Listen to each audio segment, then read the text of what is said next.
Hi, Doc South here, sitting on the old back deck where, by the way, at night, actually even during the day, if it's winter and there's not that many leaves on the trees, uh, we actually have a view of the flight approach.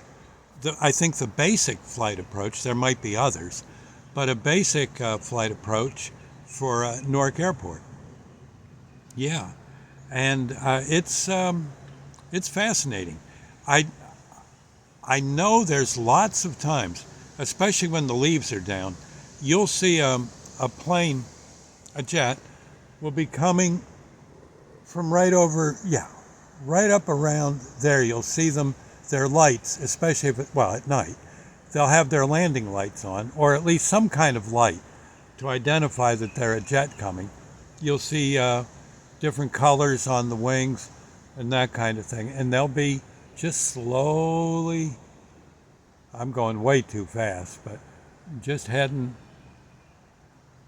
that way for Newark Airport, for the approach to Newark Airport. Newark Airport might be a little further south, and they're working on getting a nice sweep to go into it. But it's funny, as one plane passes here, you look, and on the horizon, there's another one just popped into view.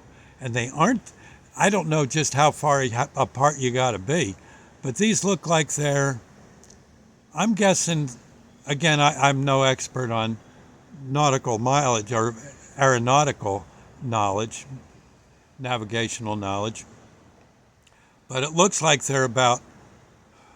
I'm guessing they're about 5 miles apart, which I guess at jet speed, they got an eye on each other. As long as there's clear skies, they see each other. And there might be a thing too where maybe one's going, maybe plane A is 200 feet higher, plane B is 200 feet lower, or off to the left or the right, who knows. They might have something like that that I would have no clue about.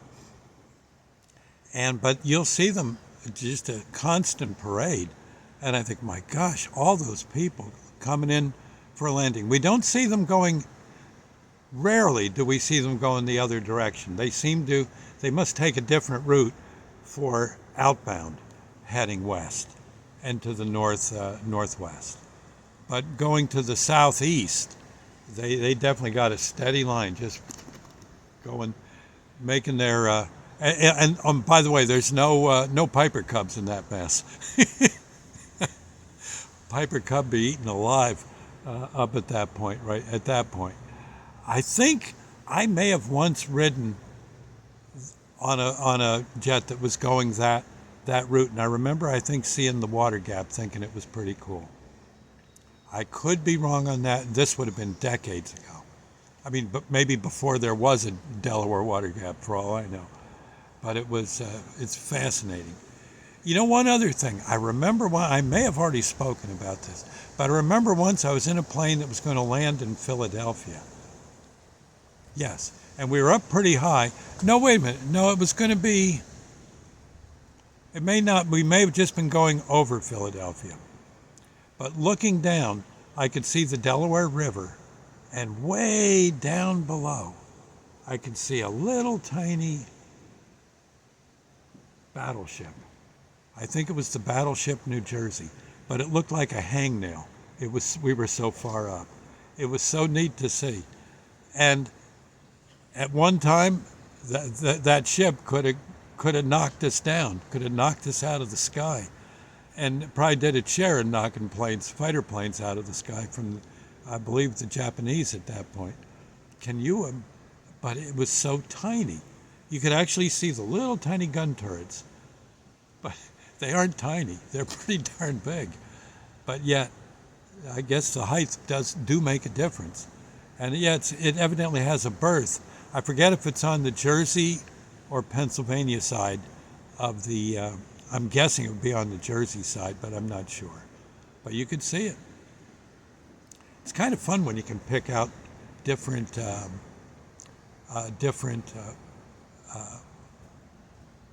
sightings from a plane. Rather neat. I know my father, I think once in a Corsair, a World War II fighter plane, buzzed the where his parents lived, my grandparents, at Lake Lenape, New Jersey. He buzzed. I don't think he was about 300 feet off the deck, and he came through full throttle. And Grandma was hanging laundry on the clothesline, and the prop wash, and the air turbulence from my father's plane took all the laundry and just pulled it something like 200 feet into the air, and all over the neighbor's yard. And then I think my father buzzed the lake itself, and came in on a torpedo run for a guy he knew who was fishing. Yeah, he came in low and slow, and pulled up at just the last minute as if he was dropping a torpedo on the rowboat. Of course, he wasn't. Of course, that didn't stop the guy from jumping ship and swimming to shore. And I think he and my father had words when my father was finally back home on furlough. I seem to remember that, or they had a drink over it. That might have been it too. But fun with airplanes, huh? No, I've never had any kind of fun like that. It sounds like it'd be I would think it'd be a blast. But then again, you goof that up, it could be a blast, a bad blast. So, in any case, thought I'd say, I'll catch you later. I was just thinking that as I was watching all the passenger planes head for Newark. It's kind of fun to just look at them and wonder where they're coming from or where they're going. Well, I know where they're going. They're going to Newark. From there, well, who knows? I'll see you later. Bye now, and God bless.